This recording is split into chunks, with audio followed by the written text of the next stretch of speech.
All right, today we are diving into Ramit Sethi's I Will Teach You to Be Rich. And look, if you think this is just another stuffy personal finance book, think again.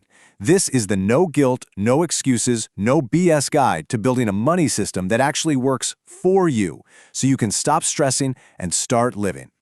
So let's kick things off with a question Ramit asks right at the beginning. Would you rather be sexy or rich?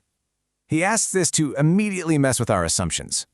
We're all drawn to the flashy, exciting stuff, like trying to pick the next hot stock. But building real wealth is about being effective, not just looking cool. And that idea, man, it gets right to the heart of the problem. We obsess over the tiniest details, the financial version of being sexy, because it feels like we're being productive, right? But in reality, it's often just a really good excuse to avoid taking the big, meaningful steps that actually matter. Ramit makes this perfect comparison between money and food. Think about it. With dieting, people argue endlessly about keto versus paleo. We do the exact same thing with money, debating hot stocks versus interest rates. And in both cases, we totally miss the simple truths that work. For dieting, it's pretty much eat less, move more. For money, get the big stuff right and automate everything else. Okay, so let's dig into that philosophy. It's built on a few really simple but super powerful rules that are all about cutting through the noise and getting you to focus on what's going to move the needle. The first rule is what he calls the 85% solution. And this is huge. So many of us get paralyzed because we think we need the absolute perfect plan before we can start. Ramit's like, forget that. It is so much better to just get started and be 85% right than to do nothing while you search for some flawless plan that, let's be honest, doesn't even exist. Action always beats analysis. And that brings us to this gem of advice we've all heard a million times. This is the perfect example of that minutia we were talking about. It's this small, restrictive thing that just makes you feel guilty, but has almost zero real impact on your long-term wealth. Instead, the book tells us to focus on the big wins. These are the handful of actions, we're talking maybe 5 to 10 things, that get you massive results. We're talking about stuff like automating your savings, fixing your credit, or negotiating a raise. You get these things right, and you can buy all the lattes you want, totally guilt-free. So mastering these big wins is how you finally start playing offense with your money. And your very first big win? Learning how to beat the credit game. You got to stop seeing credit as this big, scary thing. It's just a system with rules that you can learn to play to your advantage. Big time. So where do you even start? Well, a good credit score can literally save you hundreds of thousands of dollars over your life. And get this, a whopping 65% of your score comes from just 2 things, your payment history and how much you owe. Pay your bills on time, keep your balances low. That's pretty much the whole game right there.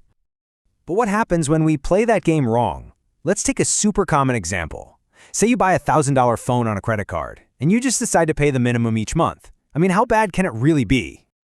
Well, for starters, it's going to cost you an extra $732 just in interest. That's almost the price of a whole other phone. That little convenience of paying the minimum comes at a really, really steep price. And here's the real gut punch. It takes over 9 years to pay it off. 9 years for a phone that was probably outdated in 2. This is the trap of playing defense with your money, and it's exactly why you have to go on offense. Okay, so that 9-year trap is a perfect example of why you absolutely need a plan. Seeing the problem is one thing, but actually getting out of it is another. So let's look at the strategy the book lays out to take back control from your debt for good. If you're in debt, this might sound painfully familiar. Ramit calls this an invisible money script. The shame and the fear of knowing that final number is so overwhelming that it just feels easier to ignore it. But you can't fight an enemy you refuse to look at. The very first step to getting free is just facing the facts. The plan to get out of debt is actually surprisingly simple. It's not magic, it's just math. Number 1, you find out exactly what you owe. 2, you decide on a strategy, like maybe targeting the highest interest rate first. 3, you call your credit card companies and ask for a lower rate. 4, you figure out where the money's going to come from. And 5, the most important step of all, you just start. And look, this isn't just some theory. A reader of the book, Sean Wilkins, said he used these exact principles to pay down $40,000 in just 2 years. When you have a clear plan and you focus on those big wins, the results can be just life-changing. For real. Okay, so we've talked about the how, the systems, the tactics, the plans, but honestly, none of that matters if you don't know your why. The goal here isn't just to pile up a bunch of money. It's to use that money to build the life you actually want to live. And here's the thing. A rich life is totally personal. It's not about having a mansion or a yacht, unless that's what you're into. It might just be the freedom to grab a taxi instead of taking the bus. Maybe it's taking a month-long trip every single year. For Ramit, one of his first goals was just to be able to order appetizers at a restaurant without feeling guilty. It's about spending a ton on the things you love and cutting costs like crazy on the things you don't. And that leaves us with the most important question of all.